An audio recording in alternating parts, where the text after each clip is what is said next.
I must apologize for that. My recorder was simply running short on time. We are at Numbers chapter 11, verse 26. I apologize for that. And once again, my dryer is running in the background, so you'll just have to endure just as I do. But we're men of God, and we shall do so. Verse 26. But there remained two of the men in the camp. The name of one was Eldad, and the name of the other Medad. And the Spirit rested upon them, and they were of them who were written, but went not out unto the tabernacle, and they prophesied in the camp. Notes. These two were of the 70. However, because of other duties, more than likely, that demanded their attention, they could not accompany the others to the tabernacle. Nevertheless, the Spirit of the Lord came upon them as well, even where they were, wherever that may have been.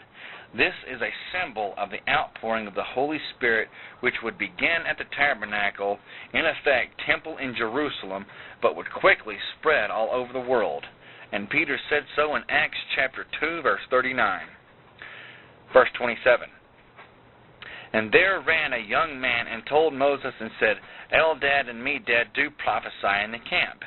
And Joshua the son of Nun, the servant of Moses, one of his young men, answered and said, My Lord Moses forbid them. Notes. Whereas Joshua, who was wrong, by the way, was not wrong from a malicious spirit. Regrettably, untold numbers of modern church leaders are now trying to do what Moses would not do, which was forbid them. Verse 29. And Moses said unto him, Do you envy for my sake? Would God that all the Lord's people were prophets, and that the Lord would put his Spirit upon them? Notes. Now, this is the correct spirit of all true men and women of God. I'm going to fire that one point blank. And Moses got him into the camp, he and the elders of Israel. Notes. In other words, they left the tabernacle and they went into the camp. Verse 31. And there went forth a wind from the Lord, and brought quails from the sea, and let them fall by the camp, as it were a day's journey on this side, and as it were a day's journey on the other side, round about the camp, as it were 2 cubits high upon the face of the earth. Notes.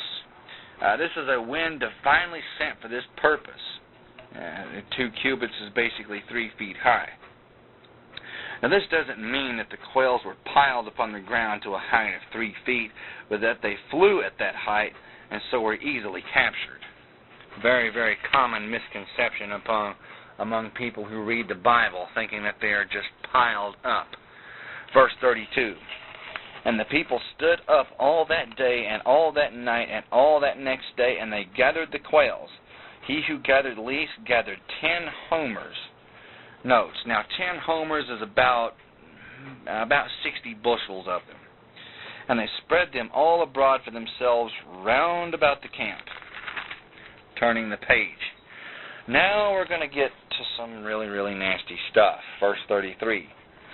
And while the flesh was yet between their teeth, ere it was chewed, the wrath of the Lord was kindled against the people, and the Lord smote the people with a very great plague. Notes. Now, what this plague is, or was, I should say, we're really not told. As well as to how many were stricken, we aren't told. Israel desired God's gifts, but they had no heart for the giver. To accept the gifts of that bountiful hand and to seek to enjoy them independently of it, well, quite frankly, that's just really not fair. And it's basically going to bring death into your soul. There is indication that some of them gave credit to one of the gods of the Egyptians for the quail instead of Jehovah, hence the judgment. Verse 34. And he who was Moses called the name of that place Kibroth Havaava. I think I got that right. Because there they buried the people who lusted. Notes. Now, whatever the plague was, it killed probably a good handful of the people. Verse 35. And the people journeyed from Kibroth Hattava unto Hazeroth, and abode at Hazeroth. Notes. And now that Kibroth verse, the Kibroth Hattava, means basically graves of greed, or graves of greediness. Boy, my tongue is just like a corkscrew all of a sudden with these weird names.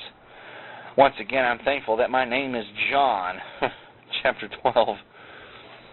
And Miriam, who was Moses' sister, by the way, and Aaron spoke against Moses because of the Ethiopian woman whom he had married, for he had married an Ethiopian woman.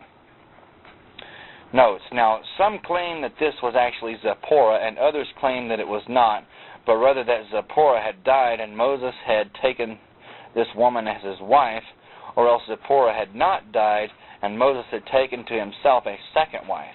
Now, the latter is very, very doubtful. But at any rate, this woman was of dark skin and greatly envied by Miriam, who evidently felt she was not worthy for such a place and position. Also, Miriam being first mentioned shows that she was the leader of this complaint. As we shall see, the Lord did not at all take very kindly to the accusations of these two. And it's very obvious that Satan was attempting to use this to diminish Moses in the eyes of the people, and attempted to do so by Moses' very, very closest of relatives. Verse 2. And they said, Has the Lord indeed spoken only by Moses? Has he not spoken also by us? And the Lord heard it. Notes, now Miriam and Aaron claimed here that the Lord had told them to do what they were doing. It's bad enough to do wrong, but worse yet when we pull God into our wrong by attempting to make him basically the author of such. God heard that then, and he pretty much hears it now, and I have a feeling that God is very disgusted with the modern church, because it seems like every single day you turn on the TV or go behind the pulpit, there's some preacher that's basically doing a tap dance for everybody, saying this is the way that you should do things, while most of the things that they're giving you are not found in the Bible. Yes, while God does want for people to prosper, he wants one thing out of you more than that, and that's to be a servant.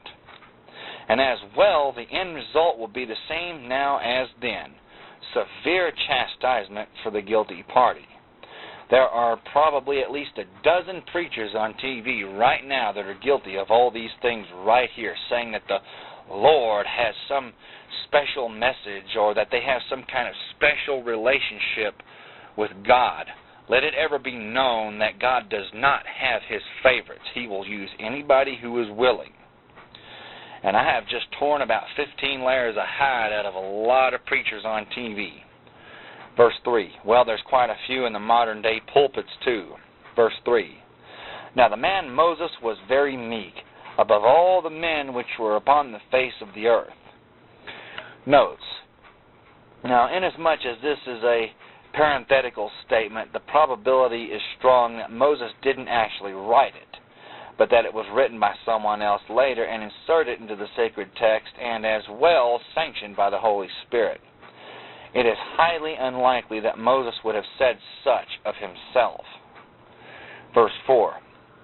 And the Lord spoke suddenly unto Moses and unto Aaron and unto Miriam. Notes.